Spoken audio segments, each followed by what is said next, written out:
Ang mga concern nitong Asahi desk fan is itong plug.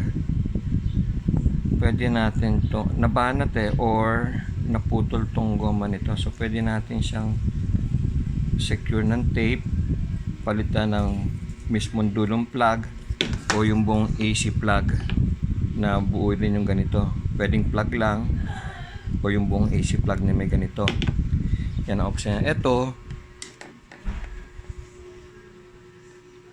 may bali Tignan ko pa kung paano yan gumalaw. Kasi kung kakabit mo lang ganon, gumagalaw siya dun Hindi ganon ang mechanism niya. Okay, so syempre madumi, lilinisan natin. Umaandar naman siya. Okay, nagiinit ang motor. Oh, watch this. Oh, putol ang tie wire.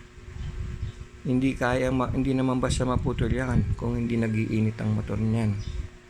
So kailangan natin itali yan. Nako. Oh.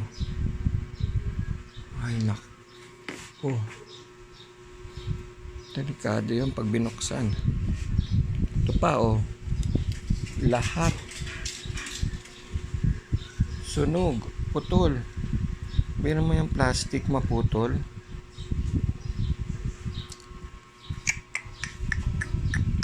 Lagi nagiinit makina nito. Kasi nga walang number 1 siguro, naka number 2 and 3. Tapos magdamag. Mainit na yung stator wire. Na tutunaw na yung plastic. Talian natin ng tali na hindi siya matutunaw. Tapos linisan natin, buksan natin, lubricate natin, kailangan natin itali. Check natin yung mga bushing shafting.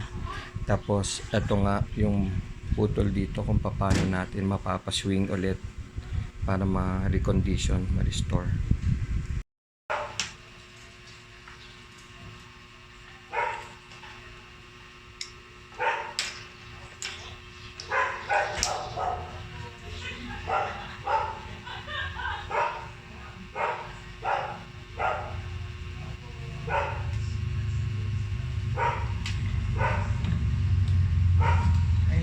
Hindi pala nakakingit. Ganda na. Pinapatuyo ko na lang. Binilda pa natin ng glue stick. Tibay na. Ito naman nadikit na pero titibayan natin. Lulutuin natin yung niya. Para dumakit matibay.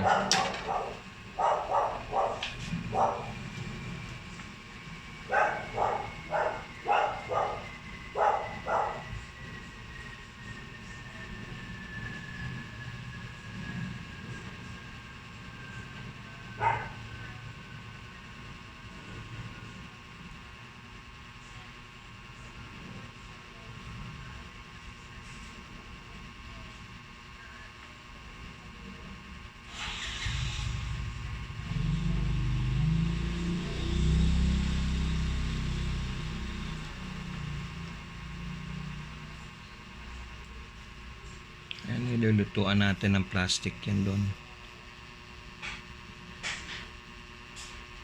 Para mas dumikit.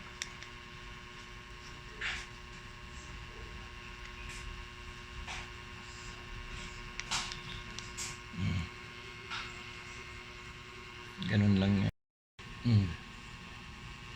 Ayos na, tibay na.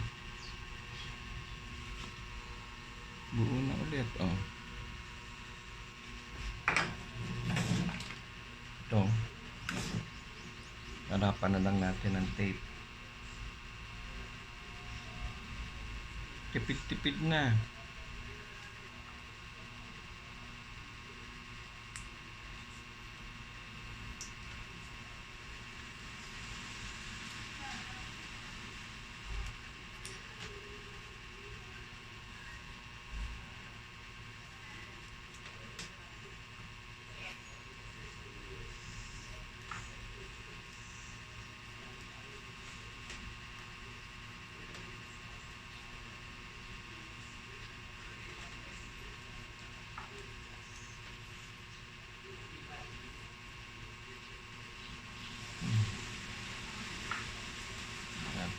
na.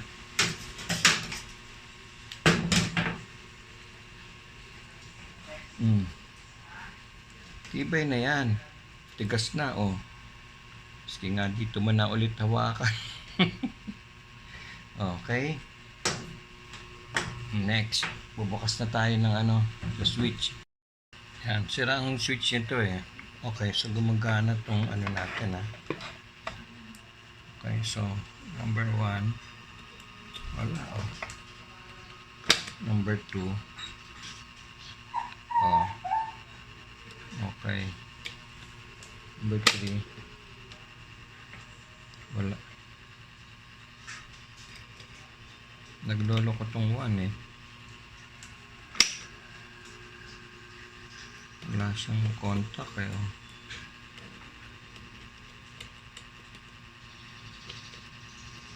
Kailangan buksan natin yung switch. Daming repair dito. Okay. Nilinis natin yung switch, yung loob. Lahat.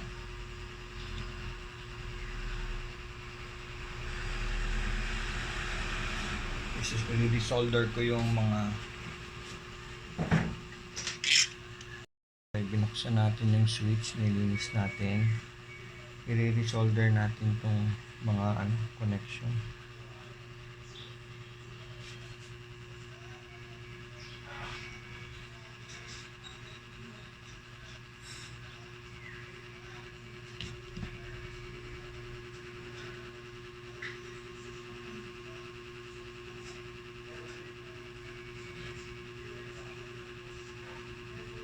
Isa-isahin lang natin. Okay, isa-isa nating i-repair. So, bali na rito, di ba?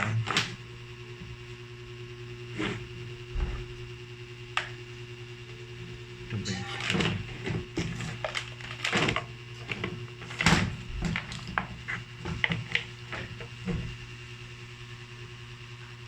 Sige natin ito.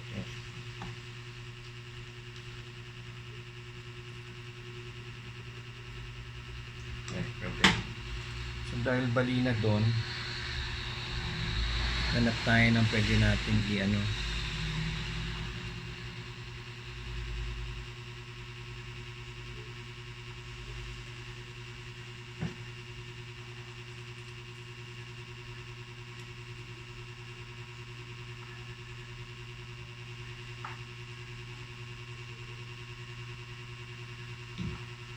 natin kung uubra.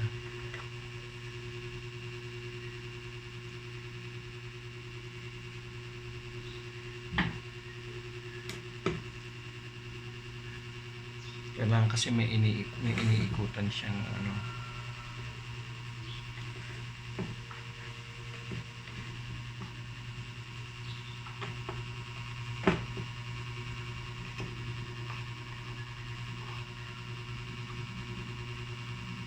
Okay.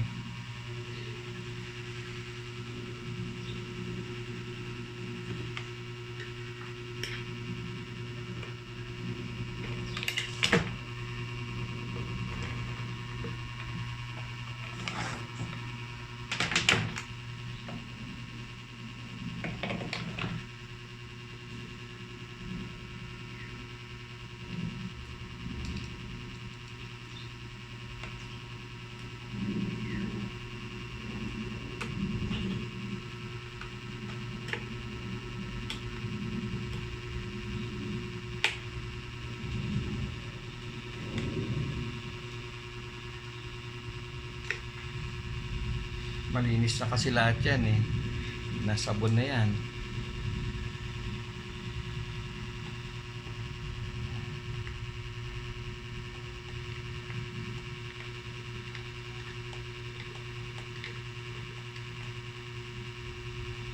Okay. Testingin natin kung na siya.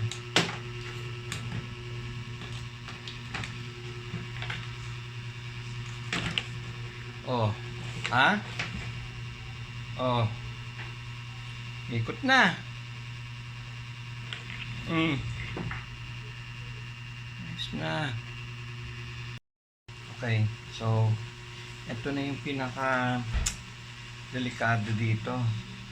Yung nakalas yung mga tie wire niya. Manipis kasi yung mga wire niyan, pwedeng maputol. So best effort to bro na walang madisgrasyang wire na matalian natin, ha.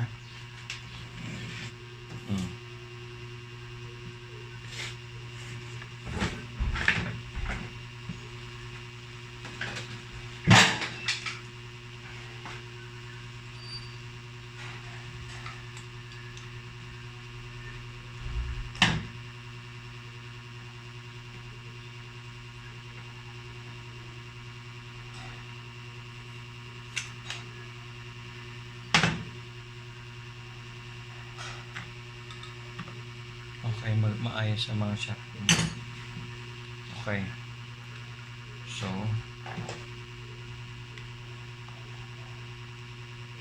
ano na eh.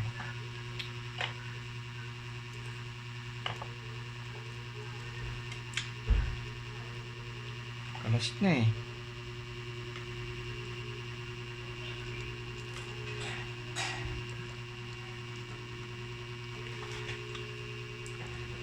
Po.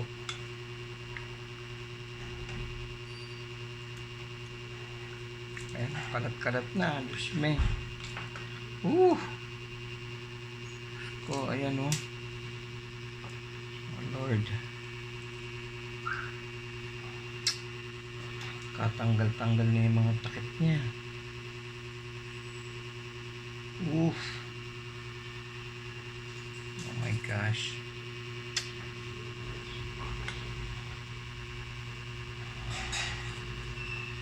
Ano ba to?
Ang hirap bro, sabog-sabog.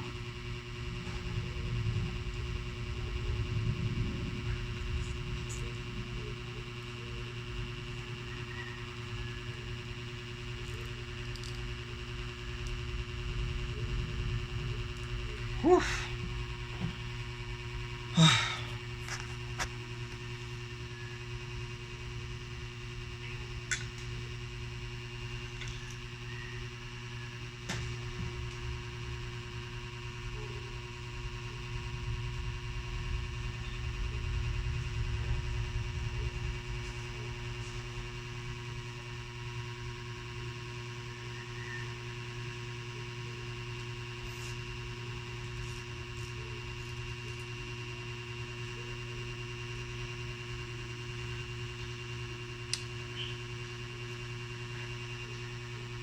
Ayusin ko muna to. Haba na. Ito yung matibay na tali. Para siguradong huwag mapatid.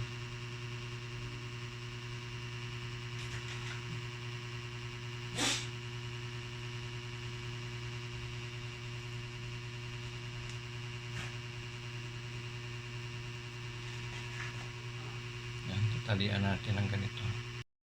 Nakadalawa na tayo sa dalawa.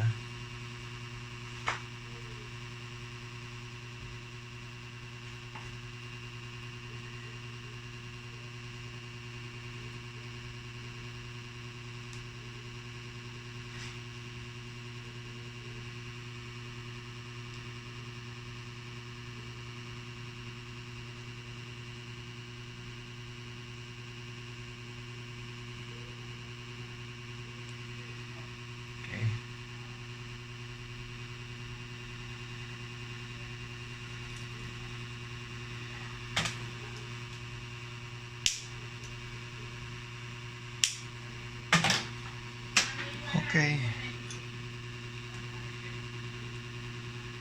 Hopefully, walang nangyari sa kanya. Kasi nagkatanggalan yung mga takip niya. Sumabog lahat. Buksan ko naman. So, lilinisin natin yung mga contact point para makatipid tayo. Nahihirapan ako nito. May nagbukas na pala nito, bro. Kaya pala biyak yung Tapos 1, 2, bali, kulang. Ayan yung bali, oh. Kaya miski anong gawin mo, hindi magna number 1 ngayon. Nahulog lang yon. So, palit tayo. Mura lang naman yan. Okay, testingin natin. Buong araw ko na ito ginagawa. Kinabit ko yung 0. Para matesting natin kung talagang switch. 0, 1. 2, 3. 1, 0. 1. Magana 1, 2, 3, 0. Sira nga switch mo talaga. May gumalaw. May nabali. 1, 2, 3. Tama na. Baka tayo, kuryente. Palit tayo ng switch, bro. Yun lang naman ang papalitan dyan, switch. Check natin kung Ayan na. Nakahanap na tayo ng papalit natin dito. Kasi ito, may nang klase ito. Kasilyado pa. Ito makikita mo, malilinis mo yan. Mga contact point yan. Mas matibay yan. Bakal, Tapos ililipat na lang yung ito dito para pumasok doon. Ayan, sige. Mabubuo na to. Nakabit na. Ganda pa ng wiring yan. Naka-solder yan, tapos naka-tape. Kakabit na natin dyan. Sa harap. Lambot. Bago. Yan. Sige. Next, kakabit natin. Tapos papaandarin na natin. Na tong Asahi desk fan. Anong ginawa dito? Pinalitan natin to ng switch. Kasi walang number 1 yan. Putol. Sira yung switch niya. Nanapan natin. Tapos, sira ang swivel nito. Hindi nakakabit ang neck. Ginawa natin ng paraan. Tapos nagiinit, putol-putol ang tie wire. Tinali natin ulit at nilinisan. Number 1. Parang bago na ulit. 2, 3. Linis na yan. Swivel. Ayos. Parang bago na ulit. Paano? Fantastic Man strikes again.